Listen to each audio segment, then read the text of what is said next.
Hello guys, आज हम start करने जा रहे हैं क्लास 10th का एक्सक्रीटरी सिस्टम। तो चलिए स्टार्ट करते हैं। तो आज का टॉपिक है हमारा एक्सक्रीटरी सिस्टम। तो देखिए एक्सक्रीटरी सिस्टम में हमारे दो वर्ड है, एक एक्स और एक क्रीट। तो एक्स का क्या मतलब होता है? आउट, और क्रीट का मतलब फ्लो। जैसे कि यूरिन वगैरह हो गया जिसका फ्लो, ठीक है, तो उस यूरिन को क्या करना? आउट करना, ठीक है। The process of removal of chemical waste is mainly nitrogenous waste from the body is known as excretion. जब भी किसी भी तरीके का आप नाइट्रोजिनस वेस्ट जब अपनी बॉडी से बाहर निकालते हैं तो उस प्रोसेस को हम क्या बोलते हैं? एक्सक्रीशन बोलते हैं, ठीक है। अब नाइट्रोजिनस वेस्ट लाइक यूरिया, ठीक है। उसके बाद से देखिए, excretion play an important role in maintaining the homeostatic steady state condition of the body. अब देखिए, अगर आप एक्सक्रीशन नहीं होगा हमारी बॉडी से, क्या होगा? तो यूरिया का कंटेंट हमारी बॉडी में काफी ज्यादा इंक्रीज हो जाएगा, जो क्या कॉज करेगा? तरह तरह की डिजीजेस को कॉज करेगा, ठीक है। इन्फ्लेमेशन होगा। Organ which are concern with the formation, storage and elimination of urine constitute the excretory system. अब जो ऑर्गन इन्वॉल्व होते हैं इस एक्सक्रीशन को परफॉर्म करने में, उस पूरे ऑर्गन्स को मिला करके हम क्या बोल देते हैं? एक सिस्टम की तरह वर्क करते थे। इस वजह से उस पूरे ऑर्गन सिस्टम को क्या कहा जाता है? एक्सक्रीटरी सिस्टम बोला जाता है, ठीक है। फिर उसके बाद से देखिए कुछ टर्म है, एक्सक्रीटरी सिस्टम और यूरिनरी सिस्टम, ठीक है। Excretion should not be confused with defecation, meaning passing out faeces that is undigested food through the rectum, ठीक है। जो अनडाइजेस्टेड फूड होता है जिसे हम कहां से पास आउट करते हैं? थ्रू रेक्टम पास आउट करते हैं, ठीक है। Similarly passing out CO2 through the lung is a part of respiration and not excretion, ठीक है। In human the term urinary system is more appropriate than the excretory system for the elimination of nitrogenous waste product. अब देखिए, जो substances हम eliminate करते हैं, किस किस तरीके के सब्सटेंसेस को हम एलिमिनेट करते हैं? There are a number of chemical substances which are regularly formed in our body और which are absorb through the food that must be eliminated, otherwise they become harmful. जो जिस भी तरह के हम सब्सटेंसेस को लेते हैं, खाते हैं, खाने के थ्रू, पानी के थ्रू, ठीक है, जिस भी सब्सटेंसेस को हम अपनी बॉडी में लेते हैं उसका एलिमिनेशन होना बहुत ही जरूरी है, अदरवाइज ये हमारी बॉडी के लिए क्या हो जाएंगे? काफी ज्यादा हार्मफुल हो जाएंगे। Some substances are carbon dioxide, ठीक है, and water respiratory product. Second, nitrogenous metabolic waste, excess salt, vitamins, water and bile pigments. देखिए, अब जैसे जो हमारा CO2 है, हम CO2 किसके थ्रू एक्सक्रीट करते हैं, मतलब बाहर निकालते हैं? लंग्स के थ्रू, ठीक है। और स्किन के थ्रू जब हमें स्वेटिंग होती है तो स्वेटिंग में क्या होता है? लिटिल अमाउंट ऑफ यूरिया को हम बाहर निकालते हैं। लिवर, अब लिवर हमारा क्या करता है? अमोनिया को हटाने में हेल्प करता है, ठीक है। वो हमारा डिटॉक्सिफिकेशन में क्या करता है? हेल्प करता है लिवर, ठीक है। अब जैसे मानिए प्रोटीन कंटेंट कोई ज्यादा ले रहा है तो उसमें अमोनिया का फॉर्मेशन क्या होगा? उसकी बॉडी में ज्यादा टूटेगा, ठीक है। उसके बाद से किडनी हमारा मेन है, तो किडनी से क्या निकलता है? यूरिया निकलता है, ठीक है। फिर देखिए, carbon dioxide and water, every living cell liberate energy by oxidising glucose with the production of carbon dioxide and water, ठीक है। जितनी भी लिविंग सेल्स हैं वो क्या करती हैं? एनर्जी लेती हैं किस फॉर्म में? और ग्लूकोज से निकालती हैं, ठीक है, with the production of carbon dioxide and water. Carbon dioxide is eliminated through the lungs. Carbon dioxide को हम किसके थ्रू एलिमिनेट कर देते हैं? लंग्स के through. The extra water is released out of the body in the form of sweat, ठीक है। A large number of waste products are formed during the metabolic activities in the body. Large amount of CO2 and H2 are produced. Metabolism of carbohydrate, fat and protein. Nitrogenous waste such as ammonia, urea, uric acid, etc. are formed during the metabolism of protein and other complexes. Nitrogenous waste अभी बताया था मैंने। These nitrogenous products become toxic or harmful if retained inside our body in higher concentration or for longer time and hence sent out with the help of excretory system. अगर ये सारी चीजें, urea, ammonia, uric acid, ये सब हमारी body के अंदर काफी लॉन्ग टर्म तक रहता है तो हमारी बॉडी के लिए क्या होगा? बहुत ज्यादा हार्मफुल होगा, ठीक है। अब देखिए, अब हम आते हैं नाइट्रोजिनस वेस्ट पे। Nitrogenous waste this include urea, uric acid and ammonia. क्या क्या होता है इसमें? Urea, uric acid and ammonia, ठीक है। These are produce mainly in the liver. जैसे मैंने बताया था अभी आपको अमोनिया का एग्जांपल है, जैसे आप प्रोटीन कंटेंट ज्यादा लेंगे तो प्रोटीन का जो रहता है उसमें क्या होगा? अमोनिया, अगर प्रोटीन टूटेगा तो अमोनिया निकलेगा, ठीक है। From the dead protein remain of the other tissue that are brought to it. Any extra amino acid digestion product of protein can not be stored in the body, ठीक है, वो क्या होगा, हमारी बॉडी के अंदर स्टोर नहीं होता है, ठीक है। They are broken down in the liver, कहां टूटते हैं सब के सब, लिवर के अंदर, to produce usable also storable. इसको हम कैसे कर सकते हैं यूजेबल, कि लिवर इसको क्यों तोड़ता है, क्योंकि हम उसका यूज कर सकें और उसको स्टोर होने के फॉर्म में रख सके, ठीक है। Glucose and urea that has to be excreted out, urea is highly poisonous, urea देखिए बहुत ही ज्यादा पॉइजनस होता है। If allowed to accumulate in the blood to a certain level it cause death, अगर देखिए यूरिया का लेवल उसकी बॉडी में कंटिन्यूअसली बढ़ा जा रहा है, ठीक है, एक लेवल पे आने के बाद वो क्या होगा, वो बहुत ही ज्यादा टॉक्सिक हो जाएगा उस पर्सन के लिए और उसकी फाइनली क्या हो जाएगी, डेथ हो जाएगी, ठीक है। Urea is excreted out through the kidney, excess salt such as common salt NaCl, ठीक है, and even some excess water soluble vitamin B and C need to be eliminated. तो विटामिन बी एंड सी कुछ हमारे होते हैं, उसका भी elimination बहुत जरूरी है, और कुछ हमारा कॉमन सॉल्ट जैसे कि NaCl, ठीक है। उसके बाद से हम आते हैं, salt are mainly given out through the kidney, water is taken in with food and beverages in large quantities, ठीक है। अब देखिए हम लोग क्या करते हैं, वाटर का इनटेक बहुत ज्यादा करते हैं, ठीक है, और अच्छी बात है वाटर का इनटेक करना भी चाहिए, ठीक है। The excess quantity of water is removed which incidentally also serve as useful purpose of dissolving the harmful material, ठीक है। जो हमारा एक्सेस क्वांटिटी ऑफ वाटर होता है उसको रिमूव करते हैं, ठीक है, which is incidentally also serve a useful purpose of dissolving harmful material to carry them out. तो इसीलिए वाटर का कंटेंट हमें क्या रखना चाहिए, कम से कम ज्यादा रखना चाहिए, क्योंकि जितना आप वाटर पिएंगे उतना ज्यादा टॉक्सिसिटी आपकी बॉडी से रिमूव होगा, ठीक है। बाइल पिगमेंट्स पे आते हैं, bile pigment chiefly yellow bilirubin, ठीक है, are break down product of the haemoglobin of the dead RBC. अब देखिए जो हमारा आरबीसी होता है वो जाता है स्प्लीन में जाकर के टूटता है, ठीक है, वहां पे बिलिरुबिन और बिलिबर्डिन, वहां पे दो बाइल पिगमेंट निकलते हैं, और फिर तो देखिए the liver cell extract it from the circulation and secrete it into the bile juice, ठीक है। पोर्ड इनटू द ड्यूडेनम, कहां पे डालता है इसको, ड्यूडेनम में, through the common bile duct, और किसके थ्रू डालता है ड्यूडेनम के अंदर इस बाइल जूस को, कॉमन बाइल डक्ट के थ्रू इसको कहां डाल देता है, ड्यूडेनम में, ठीक है। These pigment are modified in the intestine to pigment that give faeces their yellowish brown colour. तो ये क्या करते हैं, जो हमारा फीसेस होता है उसको येलोविश ब्राउन कलर देते हैं, ठीक है। Some of these pigment are excreted in urine, और कुछ ऐसे ही पिगमेंट हमारे जो क्या होता है यूरिन के थ्रू बाहर निकल आते हैं, ठीक है। Excretion is the removal of harmful and unwanted nitrogenous waste product from the body, ठीक है। अब देखिए द एक्सक्रीटरी ऑर्गन, अब हमारे एक्सक्रीटरी ऑर्गन, ठीक है, तो देखिए the excretory organ excretion in human is brought about by the following organs, ठीक है। किस किस के थ्रू हमारा जो एक्सक्रीशन होता है वो हमारी बॉडी में होता है, तो किडनी, स्वेट ग्लैंड्स, ठीक है, एंड लंग्स। तो देखिए किडनी में these are the primary excretory organ eliminating nitrogenous waste chiefly urea. Kidney से हमारा सबसे ज्यादा एलिमिनेशन किसका होता है, यूरिया का, from the blood and throwing it out in the form of urine, और किस फॉर्म में हम उसको यूरिया को बाहर निकालते हैं, in the form of urine, ठीक है। Sweat gland, excretion by sweat gland is incidental, these gland are primarily concern with cooling thermoregulation, ये हमारा टेम्परेचर को रेगुलेट करने में हेल्प करता है। The sweat secreted also carries with it small amount of nitrogenous waste, ठीक है। जब हमारा स्वेट निकलता है तो वो अपने साथ और क्या रखता है, कुछ some amount of little amount of nitrogenous waste भी उसके साथ होता है, ठीक है। Sweat gland pass out sweat only when required for cooling, sweat कब निकलता है, जब उसकी जरूरत होती है, मतलब जब कूलिंग करने की जरूरत होती है, जब ठंडा रखने की जरूरत होती है, तब हमारा क्या होता है, उसके साथ स्वेट निकलता है, और जब स्वेट निकलेगा तो उसके साथ लिटिल अमाउंट में क्या निकलेगा, नाइट्रोजिनस वेस्ट भी निकलेगा। So truly they are not excretory, ठीक है। लंग्स, लंग्स पे आते हैं, excretion by lungs in the form of carbon dioxide release in the expired air. देखिए जब हम इनहेल करते हैं तो हम अपने अंदर ऑक्सीजन लेते हैं, और जब हम एक्सहेल करते हैं, एक्सहेल करेंगे तो क्या करेंगे, CO2 को बाहर निकालेंगे, ठीक है। तो CO2 हमारी बॉडी के लिए क्या है, अनवांटेड है, तो देखिए वो अनवांटेड है, अनवांटेड चीज हमारी बॉडी से क्या होगी, बाहर निकल जाएगी, ठीक है।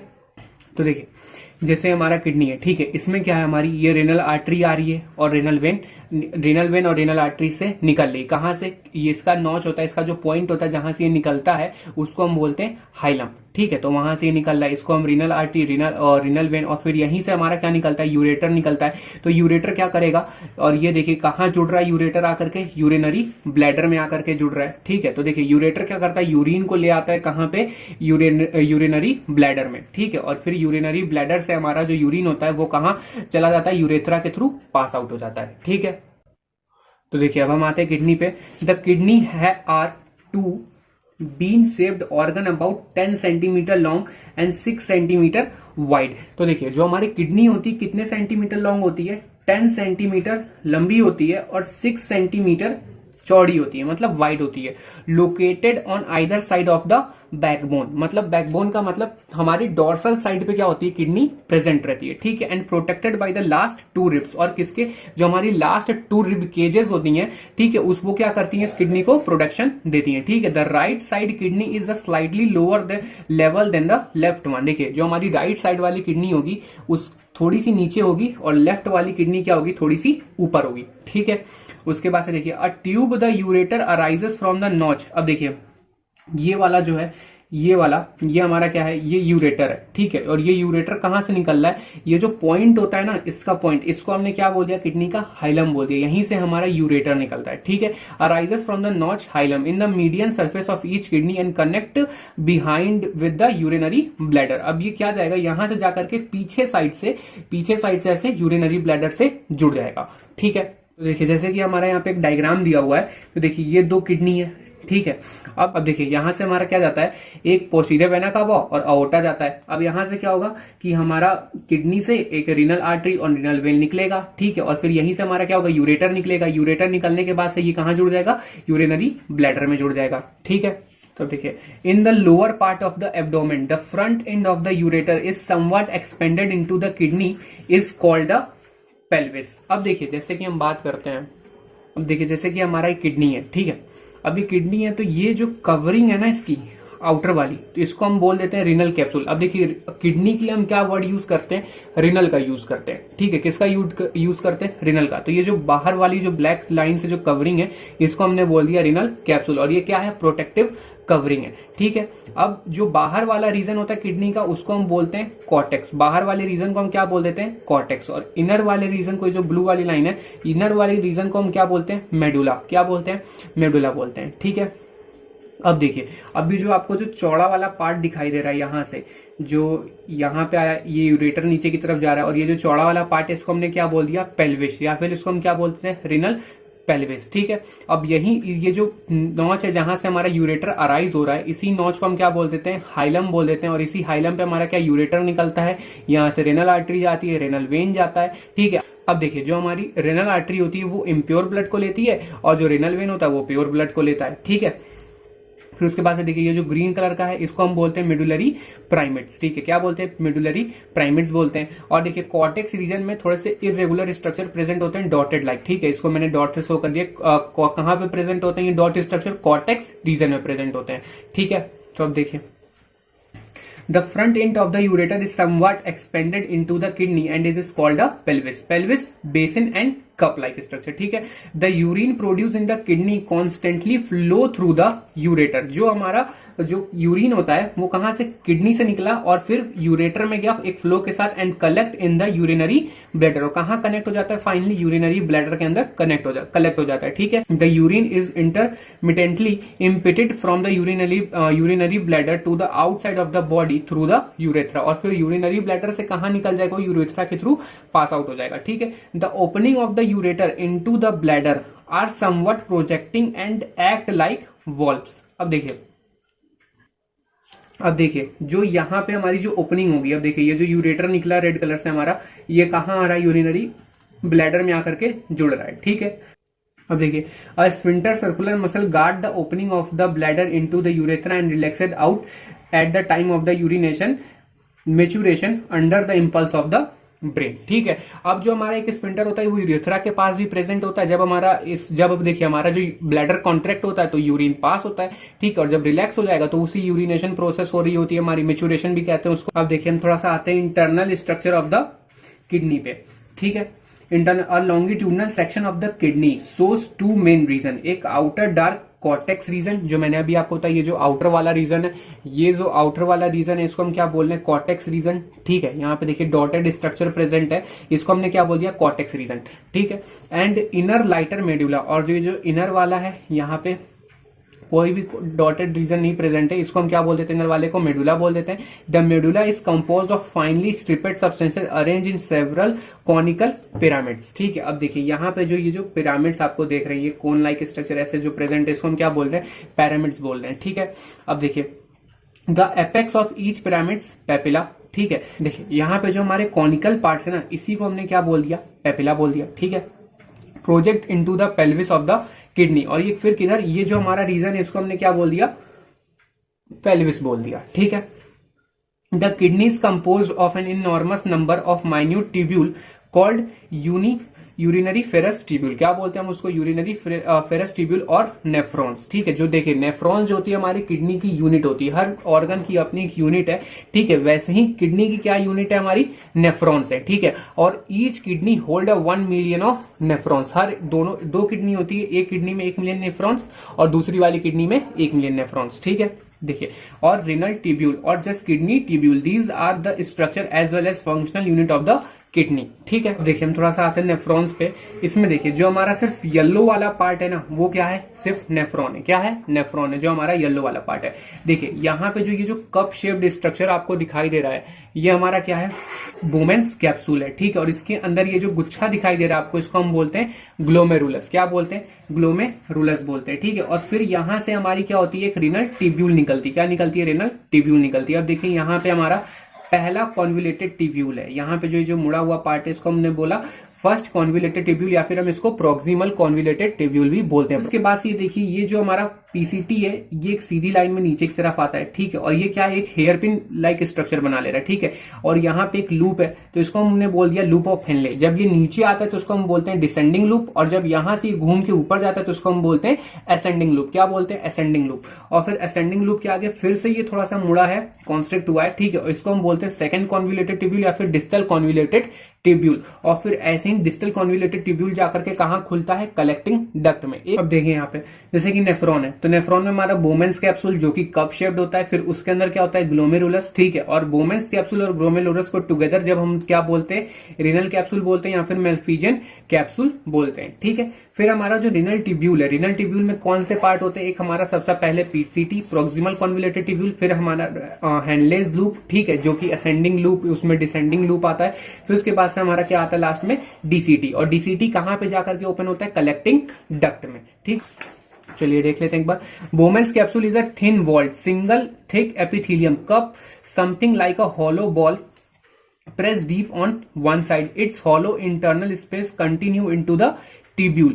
Outer concavity of the cup lodge a knot-like mass of a blood capillary is called glomerulus. ठीक है, अब देखिए जो हमारा ग्लोमेरुलस होता है वो क्या होता है, बहुत सारे कैपिलरीज का क्या होता है, एक पूरा जब लिपट जाता है तो वो क्या हो जाता है, गुच्छा बन जाता है। ठीक है, जैसे आपने ऊन देखा होगा सर्दियों के दिन में, जो मम्मी लोग जैसे स्वेटर वेटर बनाती हैं तो उसका एक गोला आता है, तो ठीक है वैसे ही ग्लोमेरुलस भी हमारा होता है। ठीक है, the Bowman's capsule and the glomerulus together are called malpighian capsule और रिनल कैप्सूल। ठीक है, प्रोक्सिमल और फर्स्ट कॉन्वुलेटेड ट्यूब्यूल जैसे PCT is the starting convoluted region of the tubule. Proximal means nearer to the Bowman's capsule. ठीक है, both Bowman's capsule and the proximal convoluted part lie in the cortex giving in a dotted appearance in a sectional views. अब देखिए जो हमारे proximal convoluted tubule है वो कहां पे आता है, ये हमारा आएगा इधर कॉर्टेक्स रीजन में। कहां पे आता है, जो हमारा पीसीटी होता है वो कॉर्टेक्स रीजन में आएगा। कहां पे आएगा, कॉर्टेक्स रीजन में हमारा प्रेजेंट रहता है। ठीक है, फिर उसके बाद से देखिए जो हमारा middle U shaped loop of Henle is shaped like hair pin structure जैसा होता है इसका। It is not convoluted, it run in medulla to turn back and to reenter the cortex to continue into the next convoluted region of tubule. अब देखिए जो हमारा proximal convoluted tubule होता है वो क्या होगा, यहाँ पे ऐसे ऐसे लाई करेगा और फिर जो हमारा हेयरपिन लाइक स्ट्रक्चर होगा ये वापस से यहाँ आएगा और फिर वापस से जाकर के यहाँ पे डीसीटी खुलेगा। ठीक है, तो पहले हमारा प्रॉक्सिमल कॉन्वोल्यूटेड ट्यूब्यूल यहाँ पे प्रेजेंट होता है, फिर loop of Henle medulla reason में जाएगा और फिर वापस डिसेंडिंग लूप से अंदर जाएगा और असेंडिंग लूप से बाहर आकर के डिस्टल कॉन्वोल्यूटेड ट्यूब्यूल कहाँ पे वापस आ जाएगा हमारा, ये आ जाएगा कॉर्टेक्स रीजन में। ठीक है, तो इसमें जानने वाली बात है कौन सा रीजन ट्यूब्यूल का, कौन सा रीजन हमारा नेफ्रॉन का, कौन सा रीजन हमारा मेडुला में रहता है, कौन सा रीजन हमारा कॉर्टेक्स में रहता है। देखिए पीसीटी और डीसीटी हमारा किधर रहता है, कॉर्टेक्स रीजन में, और हमारा लूप ऑफ हेनले कहां रहता है, मेडुला रीजन में। ठीक है, देखिए distal convoluted tubule DCT again lying in the cortex is the end part of the kidney tubule. Distal mean further or away from the Bowman's capsule. It open into a collecting duct. The collecting duct receive the content of many kidney tubules and pour it as urine in the pelvis of the kidney. देखिए जो हमारा DCT होता है वो कहाँ खुलता है, collecting duct के अंदर खुलता है। ठीक है, तो बहुत सारे हमारे डीसीटी कहाँ ओपन होंगे, कलेक्टिंग डक्ट के अंदर होंगे। अब कलेक्टिंग डक्ट क्या होगा, इन लोग के कंटेंट को ले लेगा। ठीक है, और इसको कहाँ निकालेगा, इस सारे कंटेंट को पेल्विस के, किडनी में पेल्विस के अंदर निकाल देगा और फिर पेल्विस से यूरेटर के थ्रू कहाँ आ जाएगा, यूरिनरी ब्लैडर में आ जाएगा। ठीक है, and collecting duct lie in the medulla giving it as a striped appearance in a sectional view. और हमारा कलेक्टिंग डक्ट कहाँ पे लाई करता है, किडनी के मेडुला रीजन में लाई करता है। ठीक है, आज के लिए इतना ही। तो अगर आपको वीडियो अच्छी लगी हो तो लाइक करें, शेयर करें और चैनल को सब्सक्राइब करें। Thank you.